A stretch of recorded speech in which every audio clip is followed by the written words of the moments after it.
In today's video, I'm going to revisit some influencer holy grail foundations that just didn't work for me. Hey everyone, this is Lisa. Welcome to my YouTube channel, Lisa Monique Beauty, where we cover all things beauty and lifestyle for the over 50 woman. So I have probably tried 80 to 90 foundations over the last 3 years. Some of them I purchased on the recommendation of my friends and other influencers, and I put them on my face and I'm like, what are they thinking? They just don't work for me. So I've had several of these that over the course of the last couple of years, I mean, so many people have said, no, this is really the best foundation. This is my holy grail foundation. So I kept thinking, well, maybe I was doing it wrong. Maybe I need to rethink it and purchase those foundations again and test them out. So that's what we're doing today. Now, there are a lot of reasons why a foundation might not have worked the first time around. Some are different skin types, different skin conditions. We might need more or less coverage than the other person. We have oily skin, drier skin, our skincare that we use underneath. So it really isn't going on the same on our complexion as it is on the influencer. Also, it can be how long they have used the product. A lot of first impressions, even using it 3 or 4 days in a row, may or may not be enough time. And I know I did 2 videos that I love the foundation, did a positive review, used them for a couple of days, did a positive review, and then after a few weeks, I decided that foundation really isn't working for me, so then I returned them. And the third reason is the application technique used. When I started my channel, I pretty much put all foundation on with my fingers or maybe a damp beauty blender. Well, I would try a brush if it told me to use a brush, but I was just using a stipple kabuki combo brush, and it wasn't the right brush for a lot of these foundations. So using a different tool to apply the foundation has also made a big difference. So again, now that I've tried so many different foundations, now that I've been in both humid and dry climates, I feel like I can start with the foundation, see how it's working on my face, and see if there's another way that I can wear it to make it work better. Now, like I said before, I had purchased all these foundations. I also had returned all of these foundations before. So when I repurchased them, because I am now purchasing them knowing that they might not work for me, I'm not returning any of these. Okay, first one. It's very popular right now. It is the L'Oreal Tinted Face Balm. I don't get it. So 4-in-1 tinted balm. I have the 10 medium and the 20 medium, so I have 2 shades. I guess if you have beautiful skin and you're just looking for a facial moisturizer, then it will work. Now, when I reviewed it before, I said maybe I'll keep it as a primer because it has such light coverage. Like no coverage, really. It tints my skin, but it doesn't cover my skin. So if I needed to go a little bit darker because let's say I self-tanned or, I'm getting more sun on my body and my face is a little bit lighter, I can see to make it match the color of the rest of your body if your face looked good. But I don't need to just match the color. I need to actually cover up dark spots and things like that. So it just is not enough coverage. So I tried it, and then I put on a second coat, and then I put on a third layer. And by the third layer, I got light coverage, like a light foundation would be on me. So it's just not worth it for me. It is good, I guess, for someone with beautiful skin. But other than that, I just really do not see the point. It was a nice moisturizer. It moisturized and then kind of dried down. So it was very interesting in that aspect. It could just be this tinted balm thing. I did just purchase the Makeup of Mario tinted balm and I've not tried it yet. I'm a little afraid that it's also going to be very light also, and it's more just kind of like a sheer wash of color as opposed to coverage. Okay, the next one I really liked, and I did a video saying I really liked it, and then I came back and did a video maybe 2 weeks later saying I returned it. And that is the Charlotte Tilbury Airbrush Flawless Foundation. This is a medium to full coverage foundation, so it does have beautiful coverage. I have had trouble getting the right shade. I find this foundation very, very yellow. So even though this is I ended up with an 8 warm is the one that I'm holding on to. I've tried the 8 neutral, I've tried the 9 warm, I've tried the 7.5 warm. I don't know, it's just really hard to get a good match. This one is so heavy and so much coverage. I mean, you just need the tiniest little bit. You know, you just want to do like a wash on your face, and it still gives you actual coverage, not just a sheer color. It also works better if you maybe mix it in with a serum. You definitely want it on super fully moisturized skin. Having said all of that, it sucks the moisture out of my skin during the day. So this, I thought I really liked it. I went on vacation with it, and this is the only foundation I brought, or it was actually a photography convention. And then we were like having a group breakfast, and I went in to the bathroom, and my face looked so bad. I mean, I looked so old and haggard that I was taking a wet paper towel and, you know, trying to wipe it off my face. So then I returned it. So what do I think about it this time? Same thing. It goes on looking pretty good, but throughout the day, it just starts sucking the moisture out, even with all these layers of moisture, moisturizing primers. You know, if I set it, if I don't set it, it is still a fail for me. Yeah, it just did not work at all. I guess if you have oily skin, it might be something that you want to try. But if you're normal to dry skin,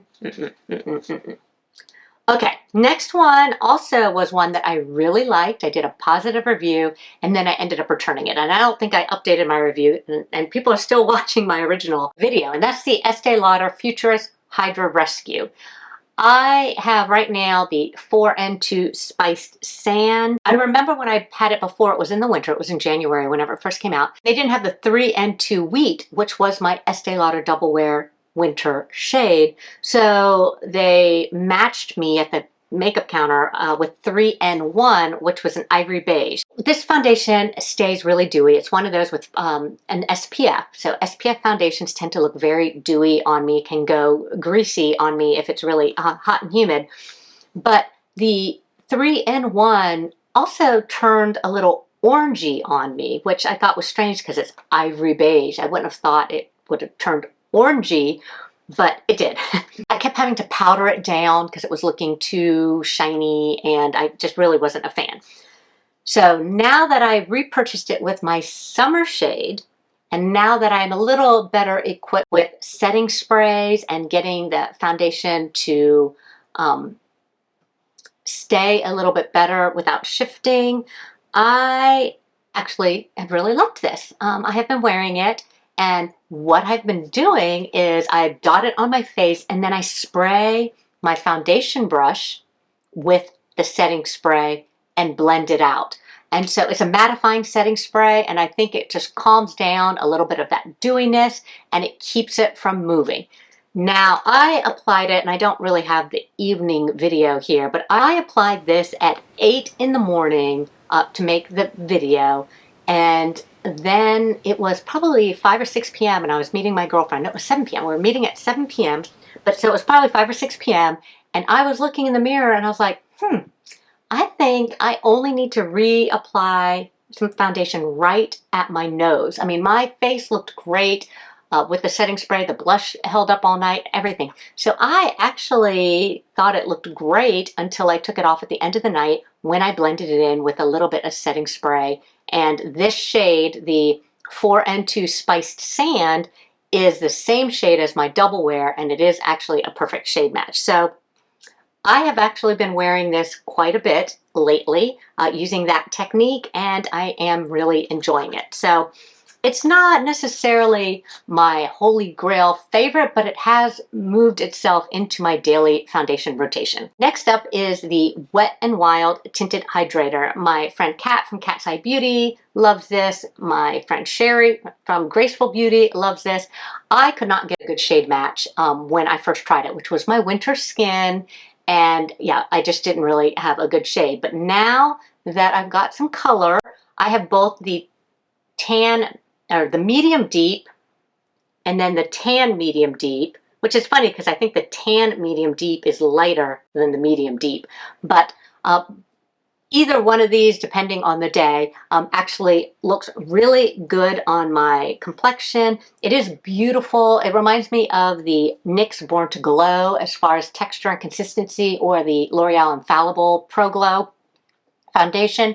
Very, very beautiful. It is a lighter weight, a lighter coverage, but it's not too light. It still provides me with some nice even coverage on my hyperpigmentation. It's perfect for my no makeup days. Okay, next foundation is one that I get a lot of people asking me to review. It is something that I did purchase probably when my channel was less than a year old and returned. They have an extremely effective Instagram marketing campaign, and it is the Il Maquillage foundation. So I tried this, like I said, when I first started my YouTube channel, and it was also when I was looking for light foundations. It was before my melasma started acting up, and so I really, to put a full coverage or medium to full coverage foundation on my face, I just really didn't know how to work with them. And so I just didn't really like it. Plus, it wasn't a good shade match. And so I returned it. So now I tried it again. I took the shade quiz. I looked at the shade that they recommended, which is the 105. And this is the Woke Up Like This foundation, because I think they might have another foundation. It's the 105. And I looked at it and I looked at all the shades and I was like, oh, this is way too light. I'm usually medium, deep, medium to deep. And this is one of the light medium shades. This isn't going to be the right shade. I took the test again. They still said this was my shade. I decided instead of just picking one that was a couple shades darker, I was going to order what they recommend. And it's a perfect shade match. It's what I'm wearing today. I really, really do like this foundation. I think you definitely need to put it on with a brush. I put it on with my fingers, and it didn't have the coverage, and it didn't have the longevity. I don't know why, because I always think of with fingers being a little bit heavier coverage, but when I put it on with a brush, I get nice, even, flawless, airbrushed coverage with just very little product, and it does have staying power. Now, I did order the concealer that they recommended. It was like an upsell, like this is your concealer shade. I'm not a fan with concealer. I'm still trying to play with it, but I will put it on and I can't see it at all. I'll put on a second coat and it doesn't really seem to build up, and then I'll put on a third coat. So the concealer is not really working for me, but yeah, I do really like the Il Maquillage foundation. Okay, another fail for me the second time around was the L'Oreal Tinted Serum. I mean, people swear by this so much. This is the third time I've purchased it. The first two times, I just really couldn't get a good shade match. I would wear the foundation. I used to wear a 4W in the True Match foundation. And then I went to the 5, and now I'm wearing 6. And then this late summer, I wear an 8. So this shade is the 6-7. I've tried the 8-9, way too dark, way too dark. I've tried the 4-5, way too light. And the 6-7 is way too yellow. So I have to sheer it out so much so it doesn't look yellow that it really does nothing on my skin. I don't need the skincare. I have a great skincare routine. This is $20 for drugstore. So I have no use for this foundation. It is still a big fail for me. Oh, and then this is a foundation for those that follow me on Instagram, because I do post a lot on Instagram, and I'm trying to add more like single product reviews or just first impressions on single products on my Instagram, either on the posts or in the stories. This one I was wearing the other day and said that I love it now, and it is the Dior Air Flash Spray Foundation. So I tried this 2 years ago, and I could not get it to work. Again, I think I was spraying it on like a kabuki style brush, and it just didn't work. And then I tried spraying it on my face like they say that you can do. And I will admit, it's still messy. When I tried to spray it on my BK Beauty 101 brush, I didn't have the nozzle aiming right at the brush and kind of got it. Well, I have a towel over here, but it kind of, I think it actually ended up on the carpet also, so that's not really good. You definitely want to spray it over something. So it's a little messy. That's my big con on it, but it was beautiful on, and it had some nice coverage. It didn't have any sort of buildup or foundation feel. I really, really enjoyed it. Kind of reminds me of the, of course they have the Dior Backstage foundation in the bottle that's very liquidy. That also has zero foundation feel, but it does have some nice coverage. It kind of feels like that if it was mixed in with just a little moisturizer. So I really, really do like this. I do think the finish is gorgeous. Okay, and then the last product I tried is the Estee Lauder Double Wear Sheer.